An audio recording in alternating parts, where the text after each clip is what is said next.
Railway, NTPC, GD, TRE 4, SI, sub inspector या किसी भी राज्य के प्रतियोगी परीक्षाओं की तैयारी करते हैं और अगर साइंस में आपसे क्वेश्चंस नहीं बनता है तो फिर ये वीडियो, ये लेक्चर आपके लिए बहुत ही महत्वपूर्ण है, क्योंकि इसमें टॉप 10 साइंस के क्वेश्चंस का सिलेक्शन किया गया है, वो आपके लिए, जो आपके सिलेक्शन में हेल्पफुल होगा। तो आइए, हमारा आज का पहला क्वेश्चन नंबर 1 है कि विद्युत का सबसे अच्छा चालक कौन होता है? विद्युत का सबसे अच्छा चालक कौन होता है? विद्युत का सबसे अच्छा चालक कौन होता है? तो जी हाँ, विद्युत का सबसे अच्छा चालक चांदी होता है। ध्यान में रखेंगे कि विद्युत का सबसे अच्छा चालक कौन होता है? तो चांदी होता है। Question number 2, pneumonia. निमोनिया आपको पता होगा कि एक डिजीज है, एक बीमारी है।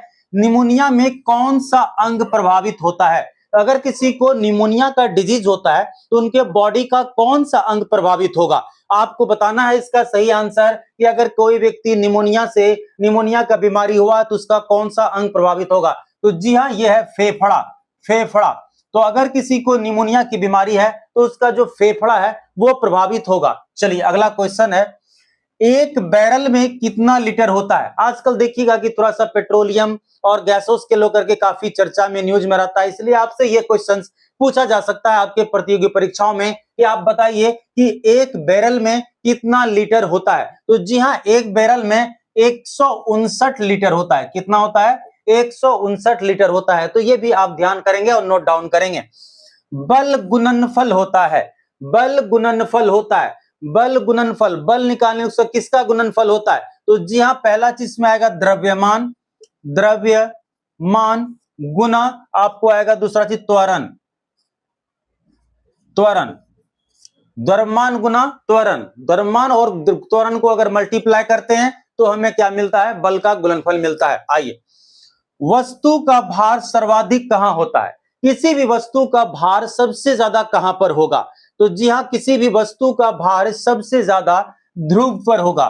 ध्रुव पर होगा। कहां पर होगा? ध्रुव। इसका पीछे रीजन क्या होता है? आपको पता है कि ये अगर हमारा अर्थ है, ठीक है, तो इसको हम लोग क्या बोलते हैं? ध्रुव। इसको उत्तरी ध्रुव और इसको दक्षिणी ध्रुव बोलते हैं। और यहां पर क्या होता है कि काफी लो टेम्परेचर रहता है, माइनस में टेम्परेचर होता है, और यहां भी माइनस में टेम्परेचर होता है, जिसके वजह से यहाँ पर जो गुरुत्वाकर्षण बल है वो ज्यादा होता है और जिसके वजह से लोगों को भार का एहसास ज्यादा होता है। ये ध्यान रखेंगे।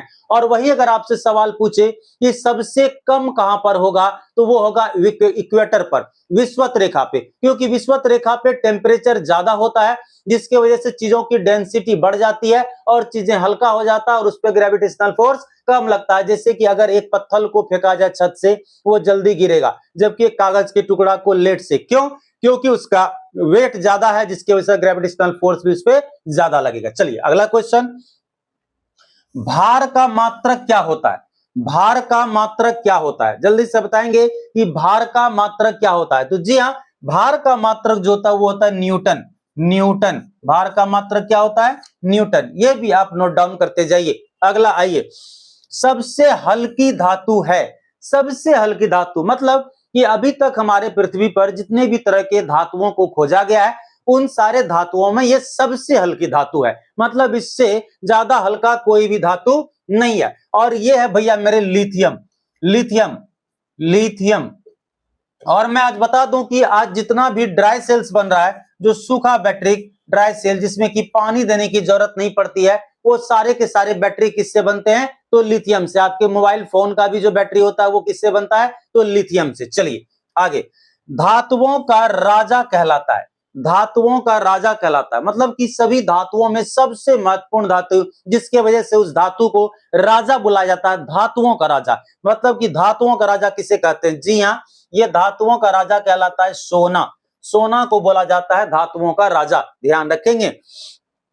लार किसके पाचन में सहायक होता है? लार किसके पाचन में सहायक होता है? हमारे मुंह में जो, जिसको कि स्पीड थूक बोलते हैं हम लोग, जो पानी वाटरली आता है, उसको वो किस चीज को डाइजेस्ट करने में मदद करता है? तो जी हाँ, वो स्टार्च को डाइजेस्ट करने में मदद करता है। स्टार्च। आप रोटी जब खाते होंगे, कभी सिर्फ रोटी मुंह में लेके चबाइए और देखिएगा उसमें मीठापन का एहसास होगा, वही कहलाता है स्टार्च। ठीक है, उसको डाइजेशन में मदद करता है कौन? तो लार। ब्लड बैंक कहलाता है। ब्लड बैंक कहलाता है। किसे ब्लड बैंक कहते हैं? बॉडी का वो कौन सा ऑर्गन है, वो कौन सा हिस्सा है जिसको कि ब्लड बैंक बुलाया जाता है? तो जी हाँ, इसको ऐसे प्लीहा बोलते हैं। क्या बोलते हैं? प्लीहा। और दूसरा चीज को लोग और भी बोलते हैं तिल्ली। आपने अगर कोई आप लोगों में से अगर नॉनवेज खाते होंगे तो देखेंगे कि खस्सी जब वो बकरा को काटा जाता है तो उसमें इतना छोटा सा प्लेट जैसा होता है, उसी को क्या बोला जाता है? तिल्ली। और उसको ब्लड बैंक बोला जाता है। इसलिए तिल्ली खाइए और अपने शरीर में ब्लड को बढ़ाइए। और इस तरीके के इंटरेस्टिंग पॉइंट्स के लिए, इंटरेस्टिंग क्वेश्चंस के लिए आप हमारे चैनल को सब्सक्राइब करिए, लाइक करिए और शेयर भी करिए। और साथ ही साथ जो हर दिन मैं बोलता हूं कि आप लोगों में से जिन भी व्यक्ति का 10 आउट ऑफ 10 सही हुआ, कितना? 10 में से 10 हुआ है, तो बिल्कुल आप मुझे फायर का इमोजी भेजिए। और साथ ही साथ आप जिस भी प्रतियोगी परीक्षाओं की तैयारी करते हैं वो भी कमेंट में मुझे जरूर बताइएगा। तो thank you very much, see you tomorrow, bye bye.